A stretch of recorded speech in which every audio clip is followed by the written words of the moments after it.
Fala pessoas, tudo bem com vocês? Bem-vindo a mais um vídeo de como fazer aqui no canal da Adobe Brasil no YouTube, esse canal lindo, maravilhoso, que você vai se inscrever agora, porque eu sei, seu coração tá pedindo, meu coração tá pedindo. Então se inscreve no canal, já curte esse vídeo já pra não ter problema, pra não esquecer, tá bom? Faz favor, vem hoje no vídeo que hoje a gente vai te ensinar como fazer um efeito básico de água no Photoshop.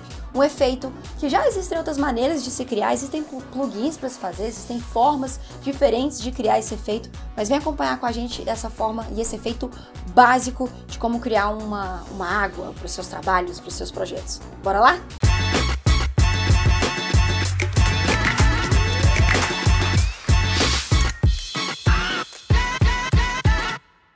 Bom, primeira coisa que você vai fazer é abrir um arquivo no Photoshop do tamanho que você quiser, mas eu sugiro você trabalhar com um tamanho mais um pouco confortável para a gente poder criar esse efeito de água, e ele é muito, gente, muito simples de fazer. Então, presta atenção. Primeira coisa que você vai fazer é criar um efeito de nuvem no seu trabalho. Você vai clicar em filtro e aí você vai vir em renderização e vai clicar em nuvem. Lembrando que é importante aqui no canto esquerdo a cor preta e branca estarem aqui como bases. Se você tiver algum problema, por exemplo, tá achando que não tá a cor, vamos aqui colocar uma cor só para simular o que eu tô querendo dizer. Por exemplo, aqui tá vermelho e preto. Para resetar e deixar nas configurações originais, é só você apertar o atalho D, porque aí você já deixa nas cores básicas do preto e do branco para usar e trabalhar, tá bom? Então, cores básicas aplicadas, de novo, vai vir no efeito de filtro, renderização e vai clicar em nuvem, certo? Assim que o efeito de nuvem aparecer, a gente já vai perceber aqui os contrastes do branco e do preto. Então, logo em seguida, a gente vai começar a aplicar os efeitos nessa nuvem para justamente ter essas texturas, na verdade, de água. Então, vamos lá. Você vai vir novamente em filtro e você vai vir em galeria de filtros, beleza? Assim que abrir a galeria de filtros, vocês vão clicar em distorção, tá vendo? E em vidro, porque aí ele vai aplicar o efeito que a gente quer, desse reflexo, na verdade, que existe na água quando a gente está vendo numa poça ou quando a gente está vendo em alguma superfície, tá bom? Vale muito mexer nas configurações do seu lado direito. Coloca ali a distorção mais ou menos em 15, mais ou menos em 14, dentro dessa faixa mais ou menos. A suavidade também você pode colocar nas configurações que você quiser. Eu sugiro deixar a suavidade em torno do 3, porque eu acho que dá um efeito um pouco mais natural para nossa criação aqui da água. E a textura tem que estar sempre no congelado, porque, por exemplo, se tiver em blocos, tá vendo?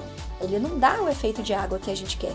Então, textura, vai dar um clique com o botão direito para selecionar, vai aplicar o congelado e vai dar um OK. Em seguida, vocês vão duplicar essa camada, tá? Então, eu vou clicar aqui, vou puxar e arrastar para nova camada, eu solto, ou então você pode apertar o atalho Ctrl J e aí pronto, uma camada foi criada acima do nosso objeto principal. Por que eu estou duplicando essa textura? Porque se der algum problema, a gente tem a textura de baixo ainda pra gente usar, tá bom? Em seguida, vocês vão vir aqui, ó, nessa abinha de configurações e vão escolher a opção matriz e saturação para a gente começar a dar cor para isso daqui. O que acontece? Quando a gente começa a aplicar os efeitos de máscara por cima do efeito, é importante a gente linkar com o objeto de baixo que a gente está trabalhando.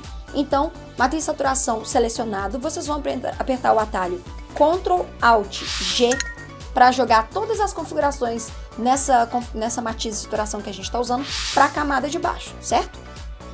Assim que você apertar essa opção de matriz de saturação, vai abrir para a gente essa caixa de ferramenta. Então, o que a gente vai fazer? A gente vai apertar em colorir, certo? Assim que a gente apertar em colorir, a gente vai começar a mexer justamente nos levels aqui de matiz e de saturação. Então, vamos colocar aqui um azul. Vou deixar um azul um pouco mais fechado, não tão puxado mais pro verde. E aí eu vou mexer na minha saturação, que é muito interessante a gente deixar a saturação não muito saturado, porque senão a gente tem um efeito um pouco artificial dessa água. E pronto, a nossa água já tá colorida. Então o que a gente vai fazer? A gente vai segurar o efeito de matiz e saturação que a gente colocou junto da camada que a gente está aplicando e vai dar um Ctrl G para agrupar isso tudo em grupo, colocar dentro de um grupinho. Então, agrupou a camada, agora a gente vai mexer na distorção. Então, eu vou dar um Ctrl menos para ver um pouco mais de longe, vendo a nossa distorção, e vou apertar o atalho Ctrl T, justamente para a gente poder mexer nessa distorção lateral da imagem. Eu vou segurar o Ctrl e vou clicar só nesse ponto aqui, ó, inferior esquerdo, e vou trazer essa distorção bem exagerada mesmo para a esquerda, e essa distorção aqui, ó, bem exagerada para a esquerda. Faltou espaço? Continua no Ctrl menos. Voltou depois de apertar o Ctrl menos, segurou o Ctrl, vai na extremidade e puxa, vai na extremidade e puxa de novo. Por que eu tô fazendo isso? Porque eu quero um efeito de água um pouco de longe, sabe? Eu quero que ele dê esse efeito de água assim, como se a gente estivesse vendo na perspectiva de uma poça de água mesmo. Mas eu ainda acho que dá para fazer umas coisinhas aqui e melhorar um pouco o efeito dessa água. Então, o que eu vou fazer? O mesmo grupo que eu tô trabalhando, eu vou apertar Ctrl J para duplicar a camada acima, ou então você pode fazer do jeito que eu mostrei também, clicando, segurando e arrastando para esse símbolo de mais, para ele duplicar acima. Então, o que a gente vai fazer agora é começar a trabalhar um pouco de máscara e a gente vai colocar um desfoque. A gente vai clicar nessa camada, que é a camada de nuvem e de vidro que a gente colocou. A gente vai vir em filtro, desfoque, desfoque gaussiano. E aqui é importante a gente não colocar um efeito de desfoque muito exagerado para a gente também não perder um pouco da realidade que a gente está trazendo para essa imagem. Em seguida, clicou em OK. Mas a mágica tá na gente apagar alguns pontos dessa camada para combinar com a camada de baixo e a gente ter esse efeito. Então, o que a gente vai fazer? A gente vai ativar uma máscara. Vocês vão vir aqui com a camada da nuvem selecionada, tá vendo o efeito da água de textura que a gente criou? Vocês vão clicar em máscara e pronto, uma máscara foi criada, linkada com essa imagem que a gente criou o efeito. Em seguida, vocês vão vir aqui na ferramenta de Em seguida, vocês vão vir aqui na ferramenta de brush ou pincel. Com o pincel selecionado, vocês vão certificar que o preto tá em primeiro plano.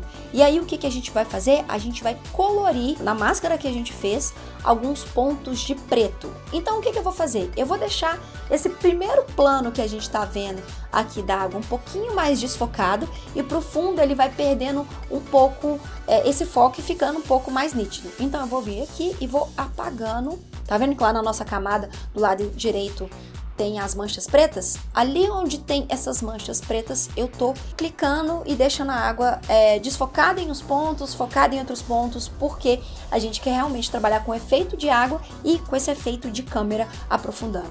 Depois, é só você continuar dando retoque em alguns pontos que você quiser e o efeito de água tá criado. Olha que coisa legal! O mais importante da gente mexer com o efeito de matiz e saturação aqui e não fazer direto na camada é que se a gente quiser, a gente pode alterar ainda a cor da água. Se a gente achar que tá muito escuro ou se a gente achar que tá muito contrastado, a gente pode vir aqui e ir mexendo esses níveis sem prejudicar o efeito que a gente fez no começo de tudo. E ter que criar tudo do zero, porque não faz um pouco de sentido. Então, por isso que trabalhar com efeitos linkados à sua imagem principal, à sua camada principal, é uma excelente dica para qualquer manipulação e qualquer criação que você for fazer no Photoshop. Então, meus queridos amigos, é isso. Eu espero que vocês tenham curtido esse vídeo de hoje. Não se esqueçam de se inscrever no canal, curtir esse vídeo aqui. E não esqueça também de deixar nos comentários, caso vocês queiram que a gente faça alguma criação mágica diferente aqui para vocês. Combinado? Beijo no coração de cada um, a gente se vê no próximo vídeo. Tchau, tchau!